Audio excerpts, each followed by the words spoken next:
Good girls don't talk about money, and they certainly don't claim it as a life goal, regardless of their reasons why.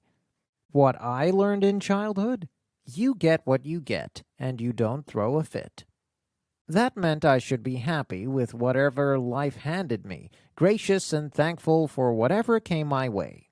But what was coming my way as a child and later as a teenager was a mostly crappy existence, and because I was a child, I couldn't do anything to change it. But I knew after that birthday party that the second I was in control, I would never be forced to settle again. There is a big difference between gratitude for your life and blind acceptance of whatever comes your way. I wanted more. I wanted more than I had grown up with. I wanted more access. I wanted more experiences. I wanted more knowledge. I wanted more challenges. I wanted more influence. I wanted the ability to help others who were in difficult financial places because I knew exactly how they felt. I understood even then that monetary resources would make possible. I wanted so many big, grandiose things. When I was a child, people thought it was adorable. They'd pat me on the head and tell me how precious it was. But in my early 20s, I quickly learned what was and wasn't acceptable to my family, friends, or husband. When I started my own company, everyone saluted my moxie. But 2 years later, when I was pregnant with my first child, people immediately asked when I would be quitting.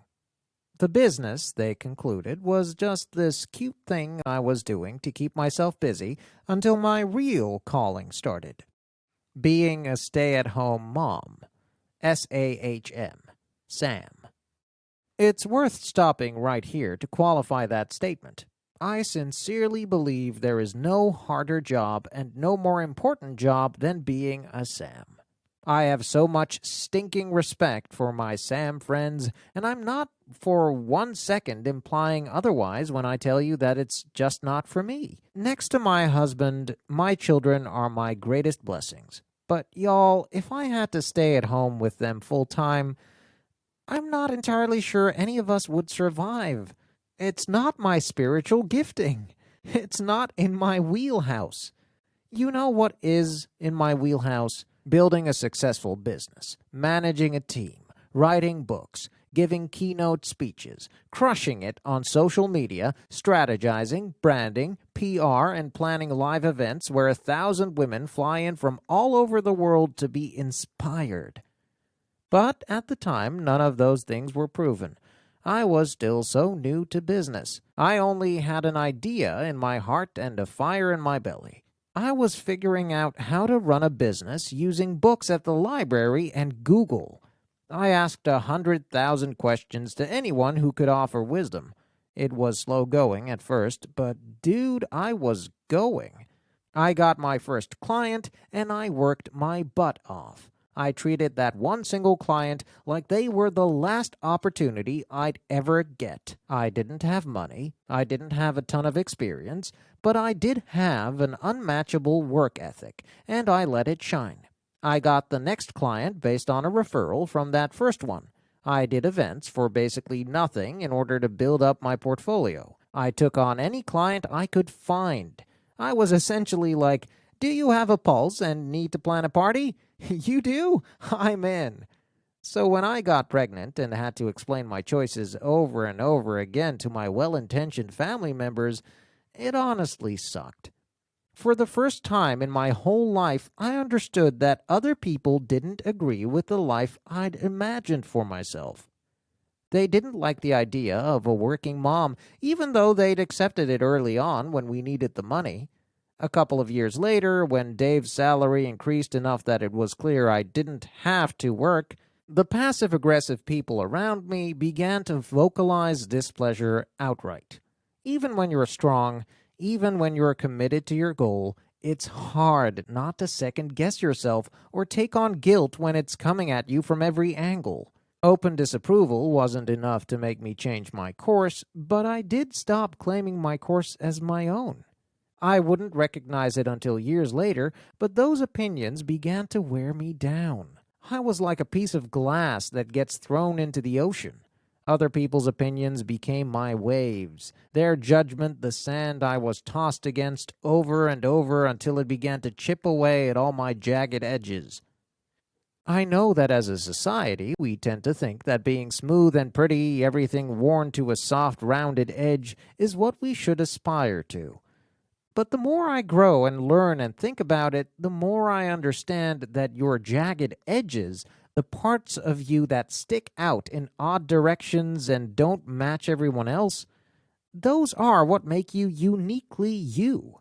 My unique qualities? I am a leader. I am a teacher. I've built 2 successful companies through hard work and hustle and the wealth of knowledge that can be found from a Google search bar.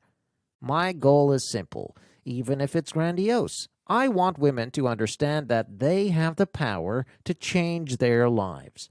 It's at the core of everything I do. It's the platform I've built everything else on. And I truly believe it's what I was put on this earth to do.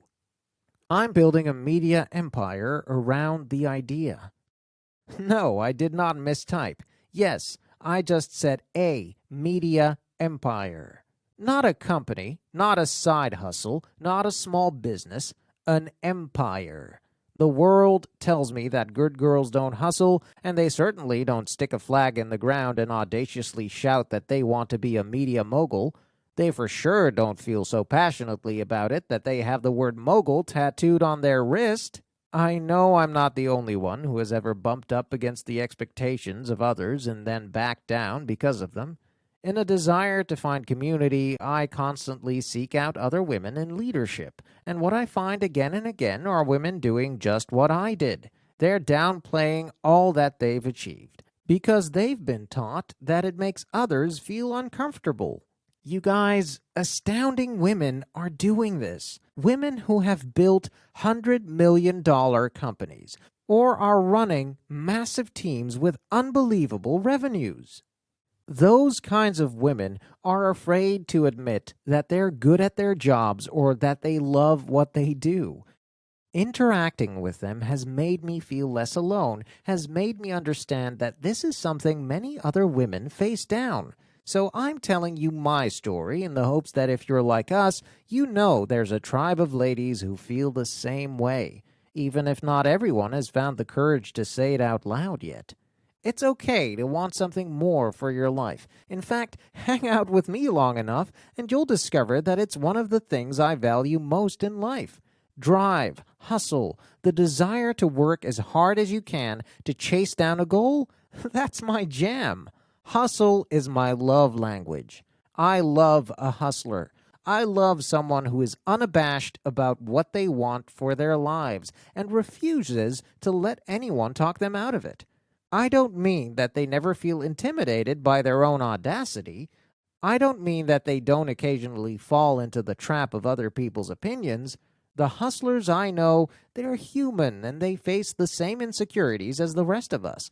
But when push comes to shove, they don't overthink it or debate it. They just put their heads down and get back to work. That's what hustle means to me. It means that you're willing to work for it, whatever it is, whatever you want, and you don't assume anyone is going to give it to you. But you know it can be yours. Society tends to raise boys to go after what they want and tends to raise girls to go after the boys.